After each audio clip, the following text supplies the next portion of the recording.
মানে বিএনপি, জামাত বা অন্যান্য রাজনৈতিক দলগুলোর এত দৌলিয়ত্ব কেন?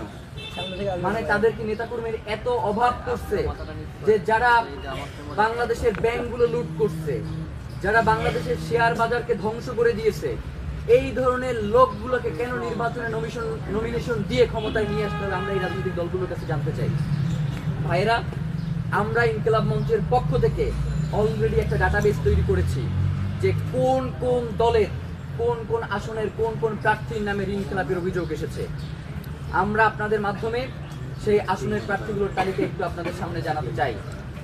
আমরা আপনাদের সামনে জানাতে চাই, অবস্থান স্পষ্ট করার দায়িত্ব তাদের, আমাদের নয়।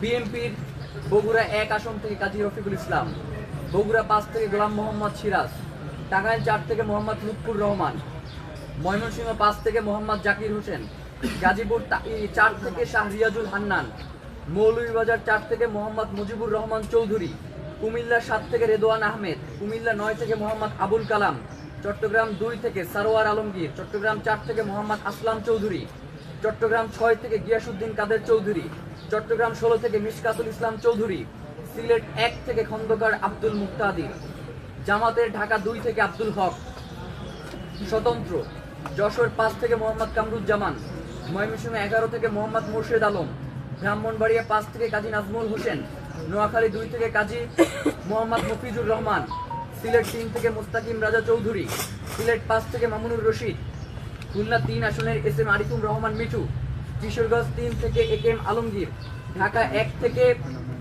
সাবেক মন্ত্রী নাজমুল হুদার মেয়ে অন্তরা সেলিম হুদা, গোপালগঞ্জ 2 থেকে উৎপল বিশ্বাস, নাগরিক ঐক্য থেকে বগুড়া 2 ও ঢাকা 18 আসনের থেকে মাহমুদুর রহমান মান্না, জাতীয় পার্টি থেকে SM. Abdul Mannan Manikganj 2, Bangladesh Republican party Narayanganj 4 থেকে মোহাম্মদ আলী। এটা হচ্ছে তথ্যসূত্রটা আমরা সংগ্রহ করেছি সমকাল থেকে। এখন আপনারা আসেন যে মিডিয়ার ব্যাপারগুলোতে। সমকাল থেকে যেহেতু তথ্যসূত্র দিচ্ছি, তার কারণ সমকাল দিয়েই শুরু করি। এই সমকাল কি করে? এই সমকাল সেই